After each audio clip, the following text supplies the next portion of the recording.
Ahora, vamos a escuchar esta narración que tiene que ver con el caso del Fofo Márquez, puntos que son muy importantes para entender el caso. Y tal como se los mencionaba incluso el día de ayer, en vivo, prácticamente, desde el lugar de los hechos, queda claro que esta clase de decisiones por parte del juez no se hubieran llevado a cabo en situaciones normales. Y aquí, por más que surge la grandiosa pregunta que es inevitable en este caso desde que lo analizamos, que surge la pregunta de ¿y si hubiera sido tu mamá Grandmaster? No, la verdad es que aunque hubiera sido mi mamá y aunque pues, yo le dijera al juez, oiga señor juez, no, o sea, definitivamente no ocurriría así en situaciones normales, y menos en el Estado de México. Es más, puede ser que tu abuelita, al subir un puente, incluso por alguna razón, ya sea que le quisieran quitar su dinero, que simplemente le pegó con la bolsa que llevaba a una persona y pues hubo una confrontación, una especie de jaloneos y que rodara así muchos escalones para abajo, el juez no lo iba a determinar como intento de FEMI. Obviamente no. ¿Por qué? Porque iba a decir, bueno, a final de cuentas, se queda como lesiones, por todo lo que ya se ha mencionado en ocasiones anteriores. Así que vamos a escuchar un poquito esto que nos va a relatar mi tía. Cabe mencionar que al tratarse de la plataforma de YouTube, hemos hecho algunos cambios. También se han colocado algunas frases para ubicar un poquito mejor a las personas que no estén tan familiarizadas con este caso. Ok, entonces también otro punto que se mencionaba, o que mencioné el día de ayer incluso, es precisamente que en situaciones normales sería muy complicado el darle seguimiento a este caso, porque por una parte ves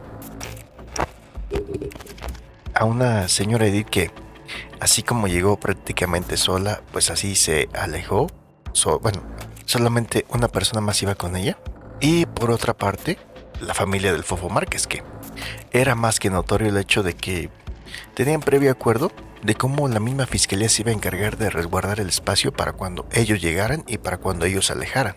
Eso adicional a sus escoltas, así que en situaciones normales, definitivamente yo creo que se hubieran quitado el peso de encima muy fácilmente, ¿saben? Y hasta en situaciones normales lo podrían haber hecho parecer algo muy normal, porque esa zona es una zona peligrosa y alejarte así, casi en la oscuridad, ¿no? Hacia donde tengas que caminar y hacia donde vayas a tomar tu transporte público, hacia donde vayas a tomar tu coche que dejas estacionado, o simplemente andar por esas zonas conlleva riesgos. Así que sí, en situaciones normales esto no pasaría. Entonces también está el otro tema, ¿no? De cuando ya se escale a las siguientes instancias como es la apelación, como es el amparo, pues el Fofo sí tiene muchas más alternativas y es muy probable que termine de quedando libre precisamente por eso. Es más, si tú checas la cantidad de sentencias que se han generado, dudo mucho que las que cumplan con estas características las hayan considerado intento de FEMI. Y no, eso no pasa y mucho menos en el Estado de México. Así que, pues no, realmente la justicia no es que sea para todos, ni nada de eso que se ha manejado en este caso, ¿ok? Entonces les dejo con mi tía Mona para que les platique un poquito acerca de este relato. Ya saben, dejen sus comentarios, dejen sus me gusta, compartan el video. Era un día tenso, casi podía sentir la electricidad en el aire. Edith Márquez, una mujer de 52 años, se sentaba al frente, con una postura digna, pero en sus ojos se veía el peso de todo lo que había pasado. A un lado, Rodolfo Márquez, conocido como Fofo, permanecía sentado, con la mirada vacía y una actitud que oscilaba entre la indiferencia y el descaro. Era difícil creer que alguien con ese historial pudiera mostrarse tan desprovisto de arrepentimiento. Cuando el juez comenzó a narrar los hechos probados, el silencio en la sala era absoluto. La descripción de lo que ocurrió aquella noche fue desgarradora. El juez detalló cómo Fofo Márquez atacó a Edith con una brutalidad que hacía que cada palabra resonara en la mente de los presentes. Golpes salvajes, patadas calculadas y, como si eso no fuera suficiente, insultos dirigidos a humillarla aún más. Cada detalle era como una punzada en el corazón de quienes estábamos escuchando. Esto no había sido un arrebato de ira, un impulso pasajero. No, esto era violencia deliberada, un acto frío y despiadado que ignoraba completamente la humanidad de Edith. Y ahí estaba ella, Edith, sentada con una fuerza que solo puede venir de alguien que ha sobrevivido a lo impensable.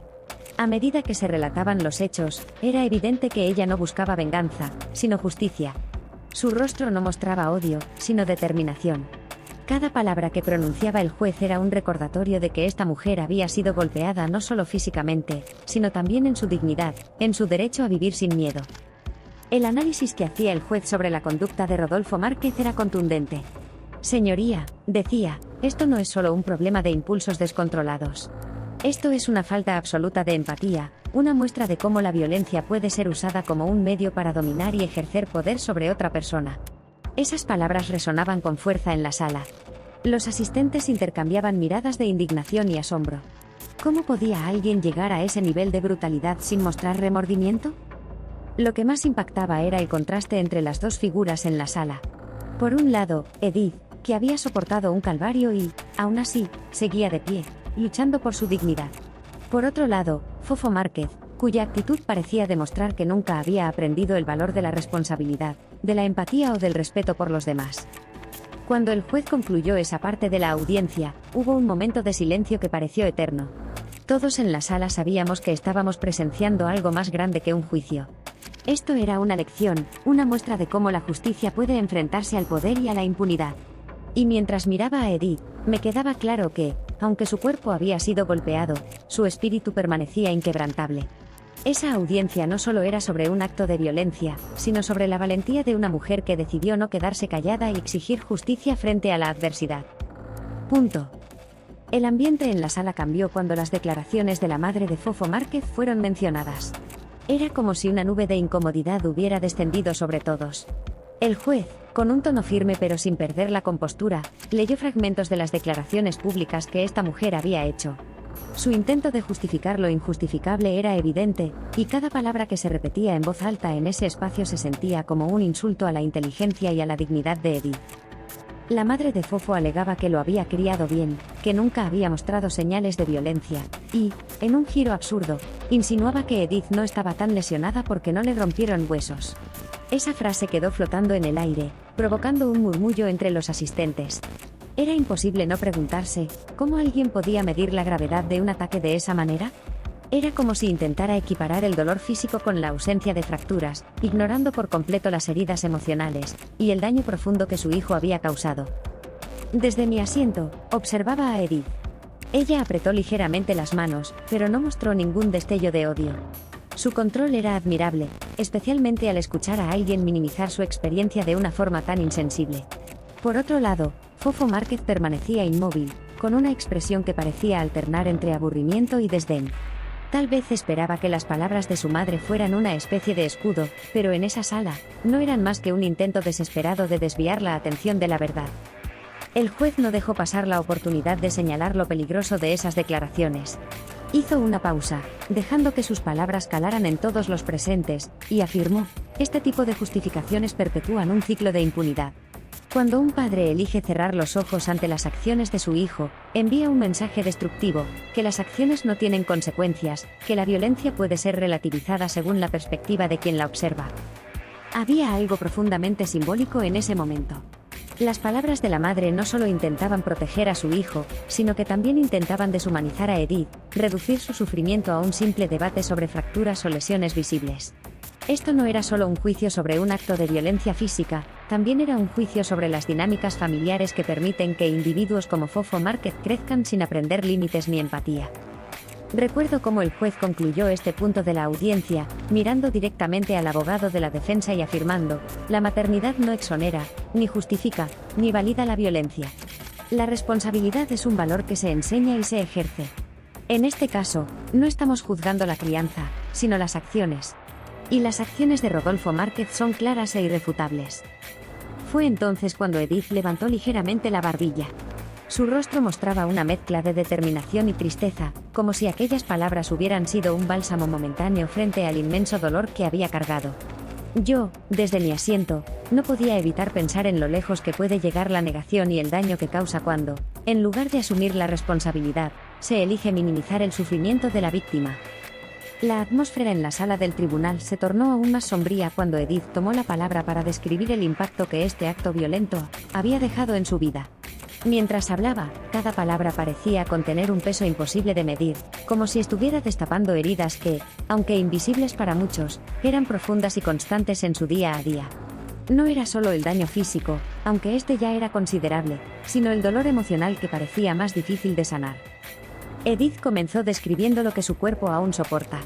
Con voz pausada pero firme, relató cómo los golpes recibidos no solo dejaron hematomas, sino un daño interno que aún la acompaña.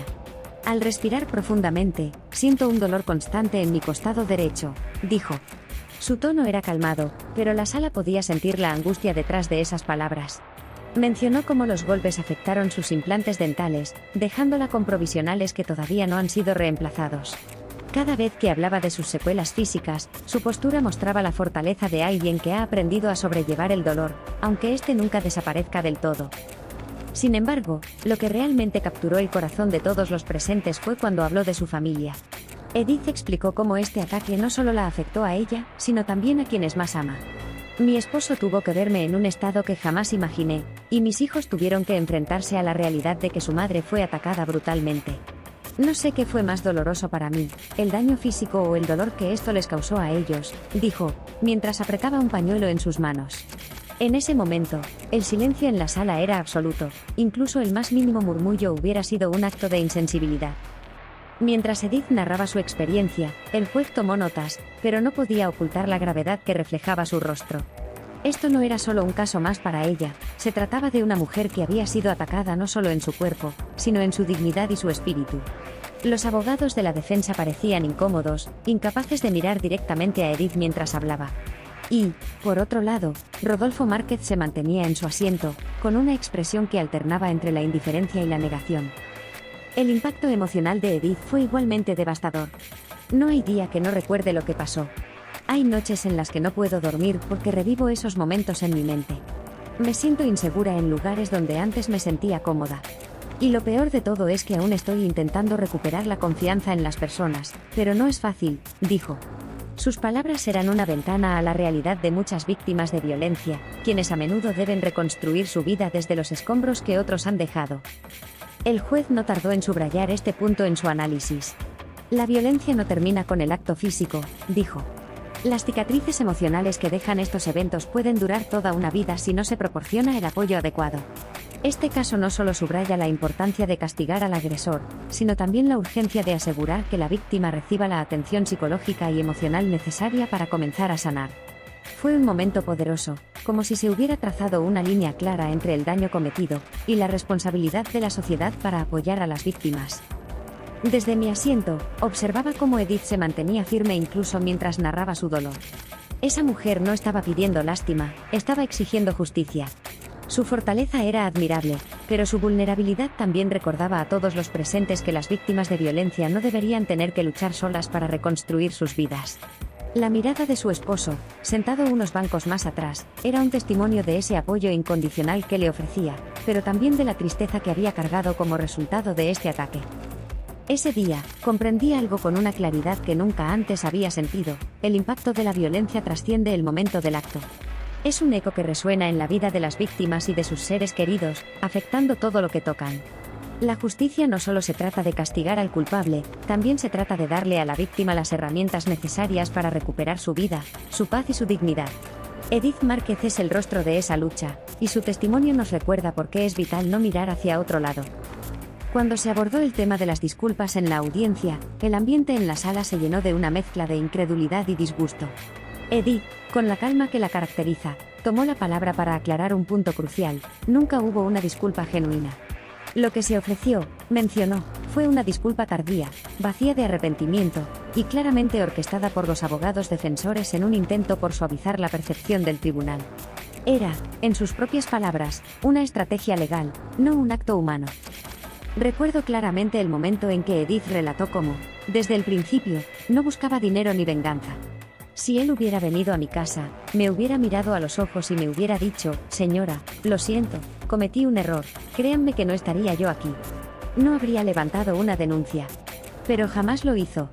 Ni en ese momento ni después. Sus palabras resonaron con fuerza en la sala.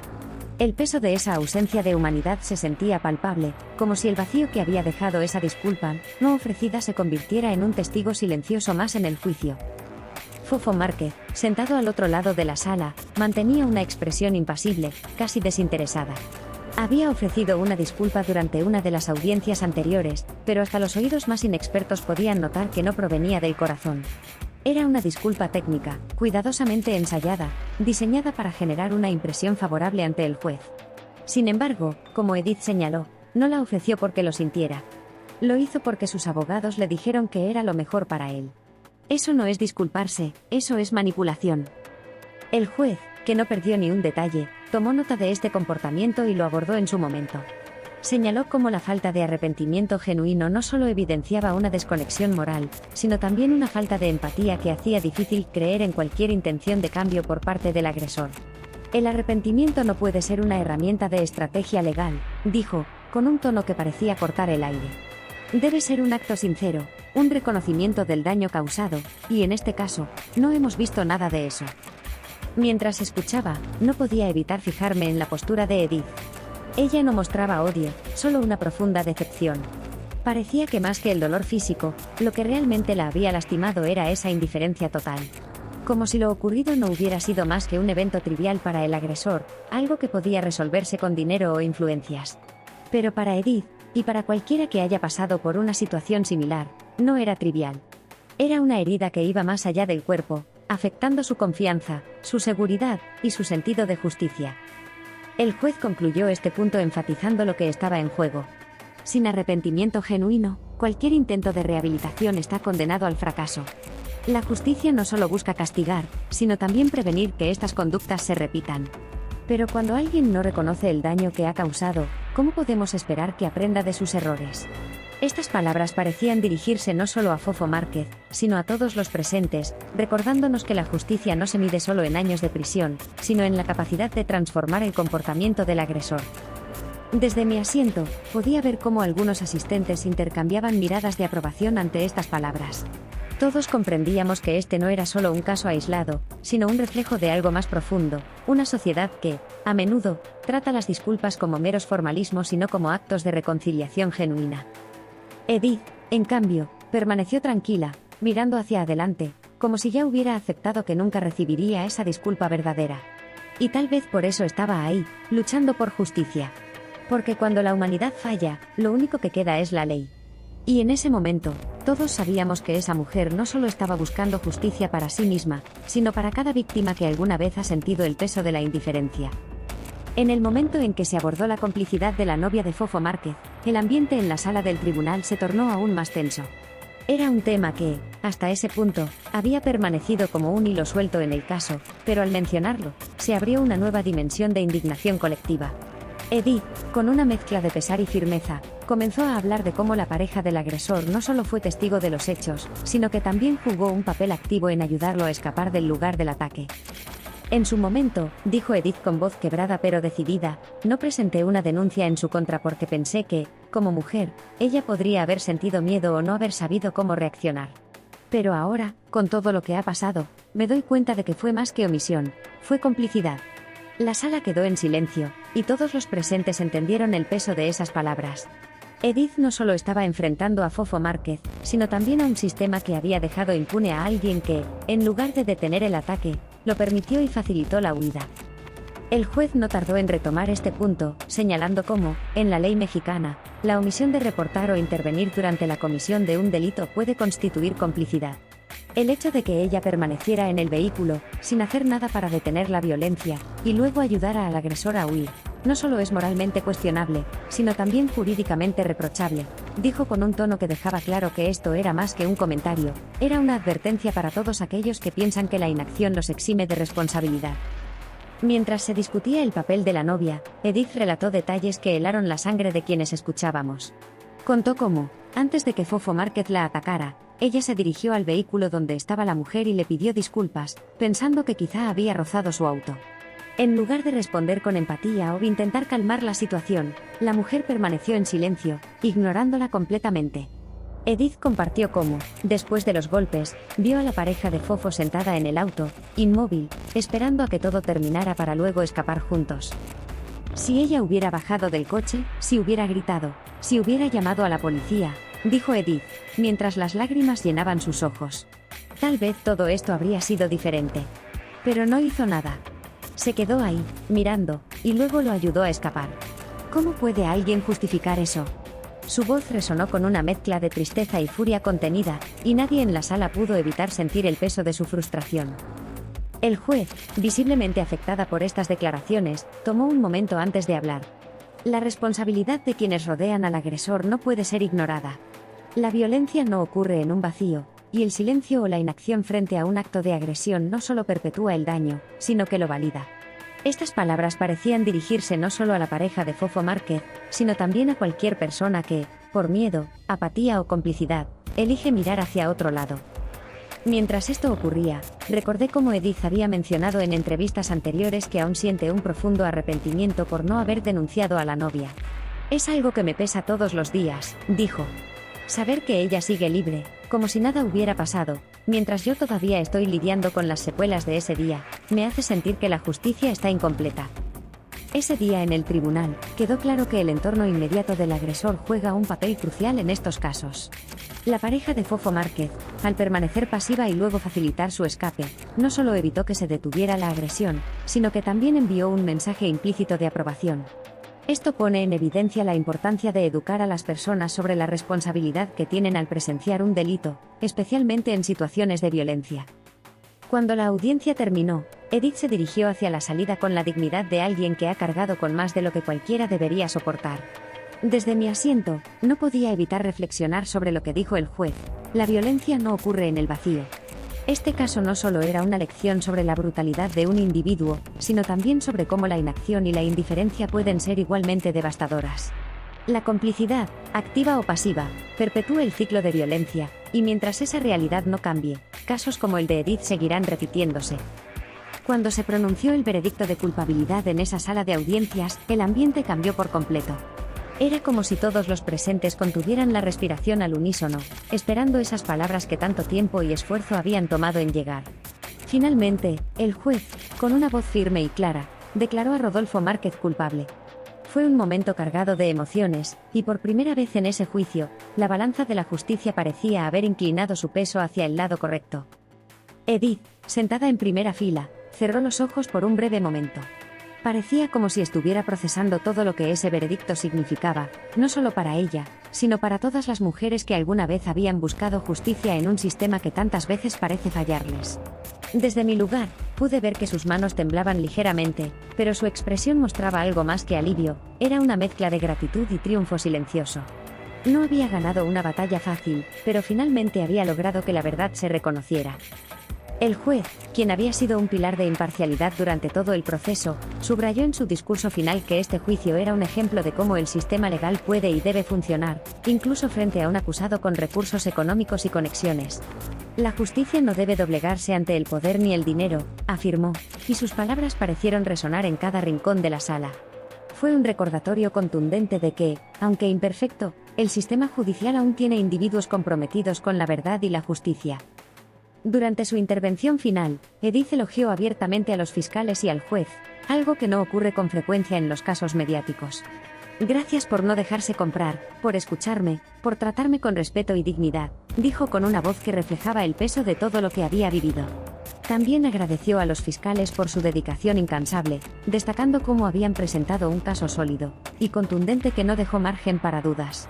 Hoy, siento que mi voz fue escuchada, agregó. Fue imposible no sentir un nudo en la garganta al escucharla. La declaración de culpabilidad también representó una lección importante para el público. En un sistema judicial que a menudo es criticado por su ineficacia, su lentitud y los casos de corrupción, este juicio se convirtió en un faro de esperanza. Fue una demostración de que, cuando hay voluntad, honestidad y compromiso, es posible responsabilizar a personas poderosas por sus actos, independientemente de su posición económica o social. Este mensaje no solo era para Rodolfo Márquez, sino para cualquiera que piense que el dinero puede comprar impunidad. Los asistentes a la audiencia, muchos de ellos familiares y amigos de Edith, intercambiaban miradas de alivio y aprobación. Algunos incluso se permitieron aplaudir discretamente, aunque el juez rápidamente pidió orden. En sus rostros se veía el reconocimiento de que, aunque la lucha había sido larga y agotadora, valió la pena. Desde mi asiento, no podía evitar reflexionar sobre lo que esto significaba para el sistema judicial mexicano.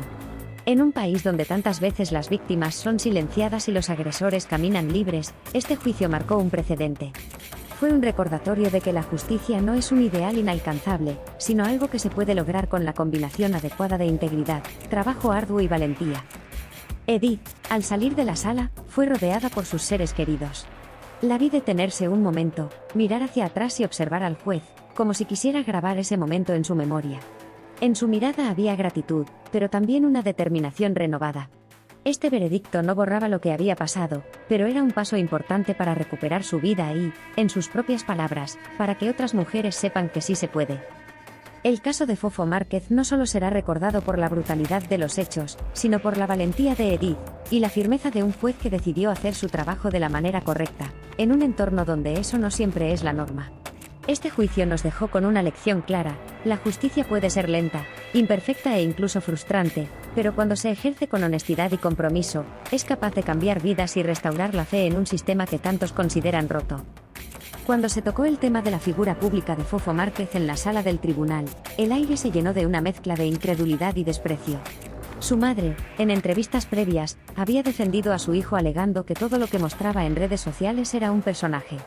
Según ella, la imagen de chico millonario, arrogante y desafiante que compartía en sus plataformas no era más que un montaje, algo fabricado para entretener y ganar seguidores. Sin embargo, en el tribunal, no había máscaras ni filtros, el personaje se había caído, dejando al descubierto al verdadero Rodolfo Márquez, un hombre cuya agresión y falta de empatía estaban grabadas en vídeo para que nadie pudiera cuestionarlo. Recuerdo claramente cómo el juez abordó este tema. Fue directa y contundente: aquí no estamos juzgando a un personaje de redes sociales. Aquí estamos juzgando las acciones de un hombre que, frente a la ausencia de cámaras o público, mostró una violencia incontrolable y salvaje. Lo que ocurrió esa noche no fue una actuación, fue un acto real de agresión. Estas palabras fueron un golpe directo a la narrativa que la defensa había intentado construir. El testimonio de Edith fue especialmente revelador. Ella, como muchos otros, no tenía idea de quién era Fofo Márquez antes de aquel fatídico día. Para mí, él no era un influencer ni un personaje. Era un hombre que me atacó con una brutalidad que no puedo describir. No había cámaras para entretener ni seguidores que aplaudieran, solo estaba yo, indefensa, siendo golpeada, dijo con firmeza. Sus palabras desnudaron la falacia de que lo ocurrido podía justificarse como un malentendido de imagen pública. Rodolfo Márquez, en ese momento, no era un producto de redes sociales, era un agresor real, actuando con total impunidad. El juez también hizo una reflexión que resonó en toda la sala: el problema con las redes sociales y los llamados influencers es que, en muchos casos, se glorifican comportamientos irresponsables o tóxicos. Se crea un mensaje peligroso de que la arrogancia, la violencia o el desprecio hacia los demás son cualidades aspiracionales. Y cuando alguien como el acusado actúa de esta manera en la vida real, no podemos simplemente esconderlo detrás de la idea de un personaje. La responsabilidad personal no puede ser diluida por la fama. En ese momento, pensé en el alcance que tienen figuras como Fofo Márquez en el imaginario colectivo. Su contenido, centrado en ostentar lujos y burlarse de quienes no comparten su nivel socioeconómico, no solo perpetúa una cultura de superficialidad, sino que también normaliza actitudes arrogantes y despreciativas. Y lo más preocupante es que su público, compuesto en gran parte por jóvenes impresionables, puede interpretar estas actitudes como algo aspiracional. Desde mi lugar, observé a Edith, quien seguía sentada con dignidad, mientras el juez hablaba. Su rostro mostraba una mezcla de calma y determinación, como si supiera que, aunque nada podía deshacer lo que había vivido, al menos la verdad estaba saliendo a la luz. No era solo su lucha personal, era un acto de resistencia contra un sistema que a menudo permite que figuras públicas escondan sus errores detrás de su fama. También fue revelador cuando el juez destacó cómo el personaje de Fofo Márquez era una extensión de la realidad, y no una ficción completamente separada. Los videos mostrados en el juicio incluían no solo el ataque a Edith, sino también otros comportamientos agresivos y problemáticos en diferentes contextos, como peleas en eventos y altercados con seguridad. No podemos ignorar que las redes sociales son un reflejo de quienes somos. Si alguien promueve arrogancia y agresión en sus plataformas, no es sorprendente que esas mismas actitudes se manifiesten en la vida real, concluyó el juez. Ese día, salí del tribunal reflexionando sobre la responsabilidad que tienen las plataformas digitales y el público que consume este tipo de contenido. ¿Cuántas veces hemos sido cómplices pasivos al dar likes o al compartir videos de personas que promueven comportamientos dañinos? Este caso nos obliga a cuestionar no solo a figuras como Fofo Márquez, sino también a la sociedad que alimenta su éxito. La línea entre el personaje y la realidad no es tan clara como algunos quieren hacernos creer, y cuando esa línea se cruza para justificar actos de violencia, es imperativo que se haga justicia, como en este caso. El juicio no solo reveló al verdadero Fofo Márquez, sino también la fragilidad de las excusas que a menudo se construyen en torno a las figuras públicas.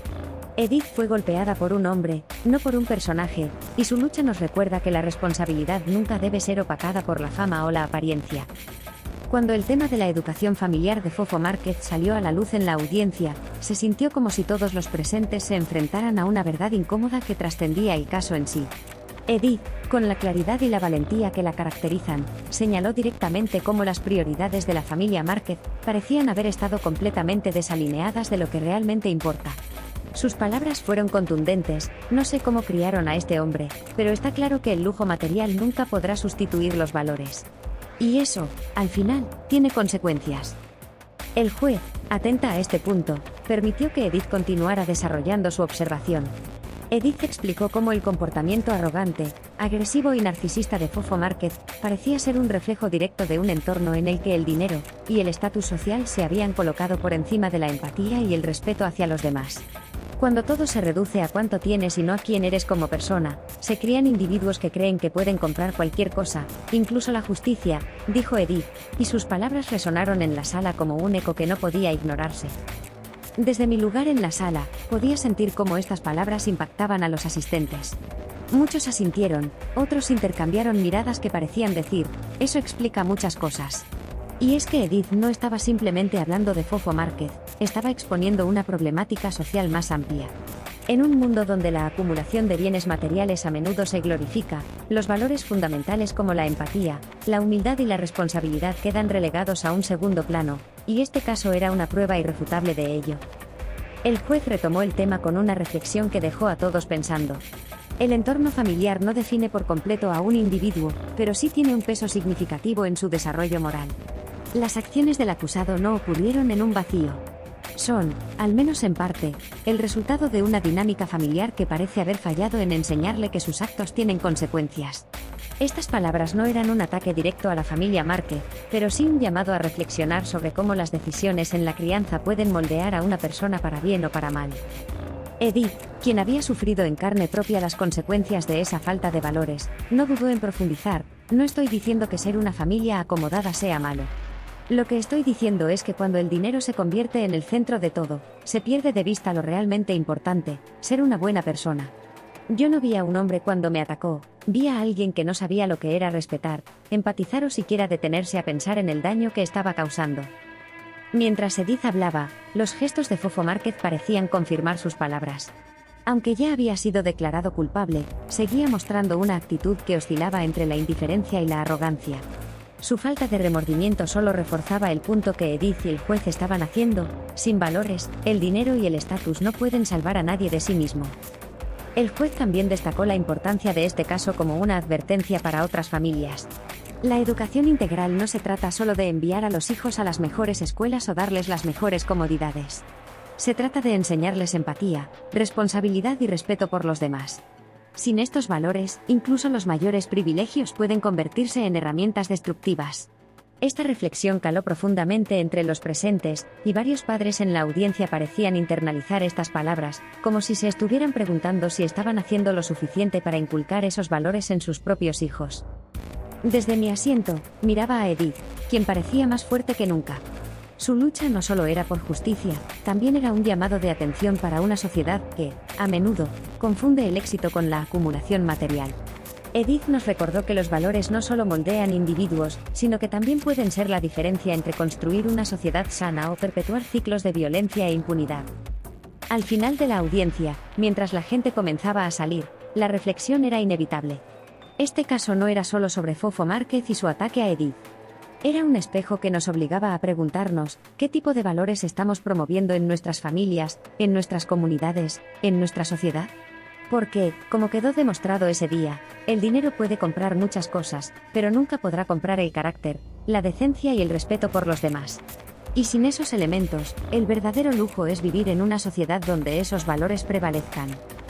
Al llegar al final de este juicio, la sala del tribunal se había convertido en un espacio de reflexión colectiva. Cada detalle del caso de Edith Márquez no solo expuso las terribles realidades de la violencia de género, sino que también iluminó las grietas, los logros y los desafíos que enfrenta nuestra sociedad en la búsqueda de justicia. Edith, con una valentía que pocos podrían igualar, no solo luchó por su caso, sino que también levantó la voz por todas aquellas personas que han sido silenciadas, ignoradas o desestimadas en su lucha por justicia. A medida que el juez cerraba la sesión, sus palabras finales resonaron como un eco que seguramente perdurará mucho más allá de esas cuatro paredes. Este caso no solo es un juicio sobre un acto violento. Es un llamado a la sociedad para reflexionar sobre cómo prevenimos la violencia, cómo educamos a nuestros hijos y cómo respondemos como sistema y como comunidad frente a estos hechos, dijo con una claridad que cortaba el aire. Estas palabras no solo estaban dirigidas a Fofo Márquez y su familia, sino a todos nosotros, porque la violencia de género no es un problema aislado, es una epidemia que afecta a nuestra sociedad en su conjunto. Desde mi asiento, observé cómo Edith permanecía de pie, con la misma dignidad que la había acompañado durante todo el proceso. Había compartido su historia no solo con el tribunal, sino también con el mundo, sabiendo que esto era más grande que ella.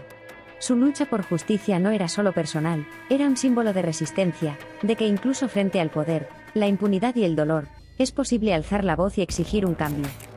El 29 de enero marcará un momento crucial, no solo para Edith, sino también para el mensaje que este caso envía a la sociedad.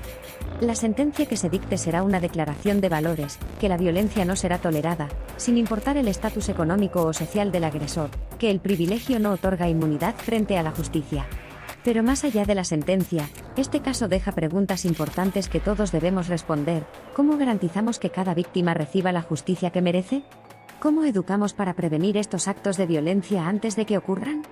¿Cómo cambiamos un sistema que, con demasiada frecuencia, revictimiza a quienes buscan ayuda? La reflexión es inevitable. Este caso no solo nos habla de un sistema judicial que, en este caso particular, mostró integridad y compromiso, sino también de una sociedad que aún tiene mucho por hacer. La violencia de género no comienza con un golpe, comienza con una educación deficiente, con la normalización de actitudes tóxicas, con la complicidad de quienes miran hacia otro lado. Este juicio es un recordatorio brutal de que no basta con castigar, debemos prevenir, educar y construir una sociedad que valore la empatía y el respeto como pilares fundamentales. Mientras salía del tribunal, vi a Edith rodeada de su familia y sus seres queridos. Había ganado una batalla importante, pero era evidente que su lucha no terminaba aquí. Su historia había trascendido el ámbito personal para convertirse en un llamado colectivo a la acción. Y aunque el camino hacia la justicia total sigue siendo largo y lleno de desafíos, Edith nos recordó que el cambio comienza con un acto de valentía, alzar la voz, incluso cuando parece que nadie está escuchando. Este caso quedará grabado no solo como una tragedia, sino como un punto de inflexión. La justicia no puede ser un privilegio, debe ser un derecho, y el caso de Edith es un testimonio de que, aunque imperfecto, el sistema puede funcionar cuando las personas dentro de él se comprometen con la verdad y la integridad. Ahora, la responsabilidad recae en todos nosotros, en cómo aprendemos de esta historia, en cómo actuamos para prevenir futuras tragedias, y en cómo apoyamos a quienes aún buscan justicia. El 29 de enero será más que una sentencia. Será un recordatorio de que la justicia puede prevalecer, incluso frente al privilegio, y de que el cambio comienza con la valentía de una sola voz que se niega a ser silenciada.